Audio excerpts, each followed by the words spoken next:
Democratic lawmakers late last week put forward legislation that would tax the windfall profits of oil companies here in the United States, and they would use that money, as the legislation says, to send quarterly checks to American citizens, right? To working class, lower income Americans.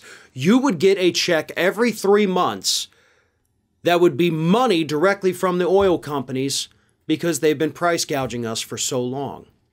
In the House, the legislation, was put forward by Representative Ro Khanna. In the Senate, put forth by Democratic Senator Sheldon Whitehouse. Two great people, by the way. They typically are very progressive on most of the issues. This is brilliant legislation. But let's be totally clear about something here, folks.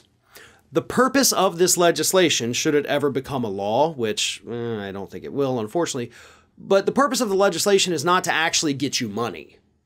In fact, the amount of money that each individual person would get is pretty small. So, you know, we're literally talking about a couple $100s per year. Like, no, not per payment, per year. Because yes, there's cutoffs, just like the last round of stimulus, $75,000 income for a single filer, $150,000 income for joint filers. So you'd get $240 to $360 per year based on the current prices of oil and the formulations that they use to determine how much money you get. So again, even though that money would help lower income people, there's no denying that, let's be clear. But the real point of it is not to actually put money in people's pockets.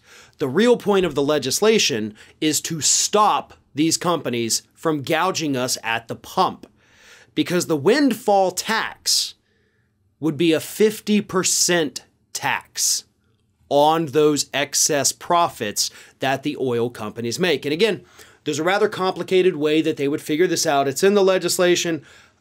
I could try to explain it, but it's too complicated. Just understand a 50% windfall tax on excess profits for anything over what the price of a barrel of oil was between 2015 and 2019, plus the difference of today, then 50% over that. See what I mean? A little complicated, but trust me, in the legislation, they do have it all worked out, and they understand it, so that's what's important. But again, we're getting screwed. Oil profits in the last 12 months have risen by 60 to 80%. Yet we're paying over $4 a gallon on average for gasoline right now, and we're supposed to believe that it's only because of the friction over in Europe? Oh, it's because of inflation?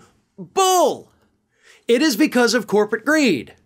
That is what this is. And yes, international tensions, conflicts do raise the price of oil, but not because there's any kind of real disruption, but because volatility sends the price of oil skyrocketing because the people who control the price of oil do that.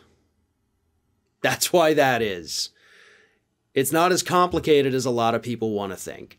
We're paying more for gasoline right now because they want us to. It's as simple as that. And this legislation from Ro Khanna and Sheldon Whitehouse might help to put an end to that in the future. Thanks for watching, and if you like what you saw, don't forget to like, comment, share, and most importantly, subscribe to our Ring of Fire channel here.